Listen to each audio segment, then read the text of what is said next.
मैं इस हकीकत से बाखबर था कि जो इंटेलिजेंस का आदमी बंगले के सामने वाले दरख्तों में आता जाता नजर आया है, इसने मुझे अंदर जाते देख लिया है, और या तो उसने अपनी डायरी में नोट कर लिया होगा, और अगर इसके पास कोई छोटा ट्रांसमीटर नहीं है तो करीबी टेलीफोन बूथ से अपने इदारे के सरबराह को बता दिया होगा कि मिस्टर पांडे के घर एक अजनबी जैनी स्वामी जी इसकी बेटी के हमरा दाखिल हुए हैं। मुझे यह भी मालूम था कि खुफिया पुलिस वालों को कल ही पता चल जाएगा कि मैं मिस्टर पांडे के घर ठहरा हुआ हूँ, और कल ही से मेरी भी निगरानी शुरू कर दी जाएगी।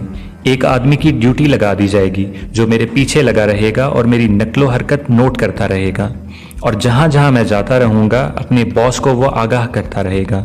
मुझे इसकी कोई परवाह नहीं थी, क्योंकि एक तो मुझे ऐसे खुफिया पुलिस वालों से निपटने की ट्रेनिंग मिली हुई थी, दूसरा मैंने अपनी नकलो हरकत में मोहतात रहने का तहैया किया हुआ था। मैं टेरेस वाले पर्दे को ठीक करके पलंग पर आकर लेट गया, आंखें बंद कर ली और सोने की कोशिश करने लगा।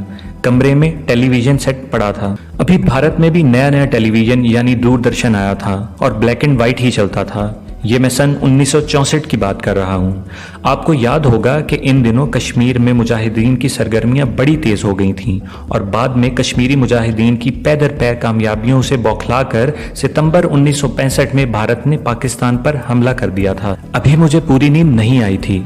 गनूदगी के आलम में था कि मुझे कमरे की फ़िज़ा में एक खुशबू सी महसूस हुई। ये खुशबू अब मेरे लिए अजनबी नहीं थी, ये लोबान की खुशबू थी। चंद्रिका की ज़ाफ़रानी साड़ी और इसके गंदमी बदन से उठने वाली खुशबू थी। मैं आंखें खोलकर जल्दी से उठकर बैठ गया। बेडरूम में टेबल लैंप की ख्वाब अंगेज़ और हल्की हल्की रोशनी फैली हुई थी। लोबान की खुशबू बराबर आ रही थी।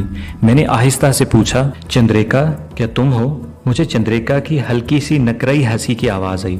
चंद्रिका मेरे बेडरूम में मौजूद थी। मैंने कहा, अगर तुम मेरे कमरे में आ ही गई हो तो मेरे सामने जाहिर क्यों नहीं होती? चंद्रिका मेरे सामने जाहिर ना हुई। उसकी आवाज़ आई, मीनाक्षी के घर में आना मुबारक हो। मैंने कहा, चंद्रिका तुम मेरे दिल का सारा हाल जानती हो। तुम तो ये भी जानती हो कि मैं क्या मिशन लेकर तुम्हारे मुल्क भारत में आया हुआ हूँ, फिर भी तुम मुझ पर शक करती हो। चंद्रिका की आवाज़ आई, मैं तुम पर शक कहाँ करती हूँ?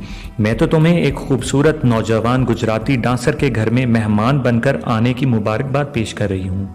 मैंने चंद्रिका से कहा, नहीं नहीं चंद्रिका, जो तुम समझ रही हो वैसी बात नहीं है। मुझे मीनाक्षी में कोई दिलचस्पी नहीं है। यकीन करो, जब से तुम्हारे मुल्क और तुम्हारी जन्मभूमि भारत में दाखिल हुआ हूँ, सिर्फ तुम ही एक ऐसी लड़की हो जो मुझे अच्छी लगी हो, और अब तो मैंने तुम्हें अपनी बीवी भी तस्लीम कर लिया है। असल में इस वक्त मुझे ज़रूरत थी कि मैं चंद्रिका की थोड़ी बहुत खुशामद करूँ, अगरचे उसने मुझे सख्ती से कह दिया हुआ था कि वो मेरी किसी ऐसी तखरीबी कार्रवाई में शामिल नहीं होगी और उस कार्रवाई में मेरी मदद नहीं करेगी जो उसकी जन्मभूमि को नुकसान पहुंचाने वाली हो। फिर भी मैंने सोचा कि खुशामद औरत को बहुत पसंद होती है, और जब कोई मर्द किसी औरत की तारीफ करे और उससे अपनी वाबस्तगी और मोहब्बत का इजहार करे तो वो पिघल जाती है। जब मैंने चंद्रिका से इस किस्म की प्रेम भरी बात की तो वो जाहिर हो गई। आज रात उसने ज़ाफ़रानी साड़ी की बजाय नीले रंग की रेशमी साड़ी पहन रखी थी। वो इस साड़ी में वाकई बहुत खूबसूरत लग रही थी। वो मेरी तरफ देखकर मुस्कुराए जा रही थी।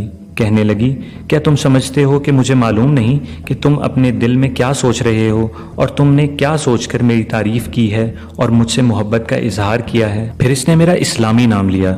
उसे मेरे पाकिस्तान वाले इस्लामी नाम का भी इल्म था, जो मैंने अभी तक अपनी सच्ची आप बीती सुनने वाले क़ारीन को भी नहीं बताया। वो मेरा इस्लामी नाम लेकर मुखातिब हुई, तुम दुनिया की हर औरत को बेवकूफ़ बना सकते हो मगर मुझे नहीं, क्योंकि तुम्हारे दिल में जो कुछ होता है उसे मैं पढ़ लेती हूँ। मैं तो सिर्फ तुम्हारे इस जन्म के मादी जिस्म की दीवानी हूँ, क्योंकि मेरा पिछले जन्म का खामद और कुंवर पति सिर्फ तुम्हारे मादी जिस्म की शक्ल में मौजूद था। तुम्हारा जहन, तुम्हारे ख्यालात और अकीदे मेरे पिछले जन्म के हिंदू खामद वाले बिल्कुल नहीं हैं। अगर तुम इस जन्म में भी हिंदू पैदा हुए होते तो मैं तुम्हें कब का यहाँ से निकाल कर परलाक को ले गई होती, मगर मेरी ये बदकिस्मती है कि तुम इस जन्म में भारत के किसी हिंदू घराने में पैदा होने की बजाय एक मुसलमान घराने में पैदा हो गए हो। ये मुझे मेरे बुरे कर्मों का फल मिला है।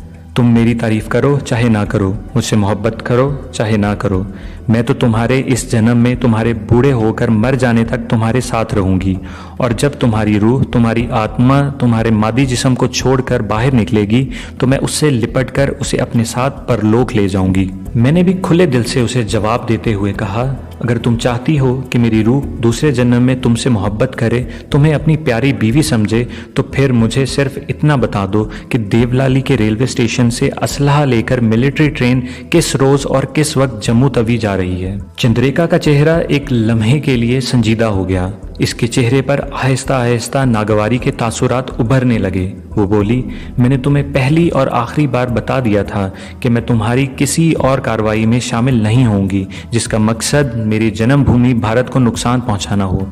मैंने कहा, लेकिन तुम भी इन कार्रवाइयों में बराबर की शरीक हो। तुमने जो मुझे मीनाक्षी और मिस्टर पांडे तक पहुंचने की गर्ज से जो शोभदाबाजियां मेरे जरिए की हैं, तो ये भी भारत के खिलाफ तकरीबकारी करने में शरीक होने के बराबर हैं। चंद्रिका ने चिढ़कर कहा, यह मेरी मजबूरी थी, बस मैं तुम्हारी इसी हद तक मदद कर सकती हूँ। इसके आगे मैं तुम्हारी किसी कमांडो कार्रवाई, किसी कमांडो मिशन में शरीक नहीं होंगी और ना ही तुम्हारी मदद करूंगी। आइंदा मुझे हरगिज़ हरगिज़ इस किस्म की कोई बात न कहना। मैं चंद्रिका को नाराज़ नहीं करना चाहता था। जो कुछ भी हो, मैं उसे खोना नहीं चाहता था। मैंने उसकी दिलजोई करने के अंदाज में कहा, अच्छा मेरी जान, मैं आइंदा कोई ऐसी बात नहीं करूंगा। मेरा तुमसे वादा रहा। चंद्रिका के चेहरे पर एक अजीब दिल आवेज सी मुस्कुराहट आ गई। कहने लगी, स्वामी जी, तुमने मुझे मेरी जान कहा है। मुझे अपने पिछले जन्म का वो ज़माना याद आ गया जब मैं और तुम राजस्थान के सहराओं में सैरें करने जाया करते थे। तुम चांदनी रात में मेरे सामने शिवा डांस करते थे, फिर मैं भी तुम्हारे साथ रक्स में शामिल हो जाया करती थी। हम दोनों देर तक सहरा की चांदनी में रक्स करते रहते थे। कभी कभी किसी तरफ से कोई मोर आकर हमारे रक्स में शामिल हो जाता था। फिर जब रक्स थम जाता था तो हम झील किनारे बैठकर प्रेम की बातें करते थे। काश तुम्हें तुम्हारी रूह की वो सारी बातें याद आ जाएं। मैं खामोश रहा, उसके बारे में दिल में कोई बुरा ख्याल न लाया, क्योंकि मुझे मालूम था कि उसे सब पता चल जाता है। ख्वामखा उसे नाराज़ करने की मुझे कोई ज़रूरत नहीं थी।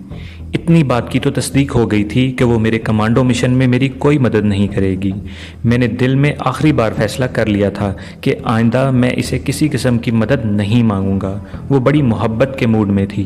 पहले रोज़ की तरह मेरे आगे हाथ बांध कर बोली, मेरे कुंवर जी, मेरे स्वामी, जब मैं राजस्थान के राजा के महल में शाही नर्तकी हुआ करती थी और तुम शाही नर्तकार हुआ करते थे, तो तुम्हारे पास बड़े रुपए पैसे होते थे। अब मैं देख रही हूँ कि तुम्हारे पास कुछ नहीं है। तुम्हें थोड़े से पैसे लेने होते हैं तो तुम अपने अहमदाबाद वाले दोस्त से मांगते हो। मुझसे अपने खामद, अपने पति देव की ये गरीबी और ऐसी हालत नहीं देखी जाती। इसलिए ये मेरा कंगन बाजार में ले जाकर फ़रोख्त कर देना, तुम्हें काफ़ी पैसे मिल जाएंगे। उसने अपनी कलाई से कंगन उतारकर मुझे दे दिया। कंगन चांदी का था और उस पर हीरे मोती जड़े हुए थे। मैंने शुक्रिया के साथ कंगन रख लिया। तब मेरे दिल में एक ख्याल आया और मैंने उससे कहा, चंद्रिका, तुम भी मुझसे एक वादा करो और भगवान को अपने सामने जानकर वादा करो। उसने पूछा, कौन सा वादा? मैंने कहा, तुमने मेरे अहमदाबाद वाले दोस्त का जिक्र किया है जिससे मैंने कुछ रकम ली थी। इसका मतलब ये है कि तुम्हें मेरी यहाँ की सारी सरगर्मियों की पूरी खबर है। मुझसे वादा करो कि तुम कभी मेरी सरगर्मियों के बारे में किसी के आगे जिक्र नहीं करोगी। उसने मुस्कुरा कर कहा, मेरे कुंवर जी, मैं वादा करती हूँ कि तुम भारतवर्ष में रहकर जो कुछ कर रहे हो और आगे चलकर जो कुछ करोगे उसकी ना तो मैं खबर रखूँगी और अगर मुझे खबर हो गई तो किसी के आगे जिक्र नहीं करूँगी।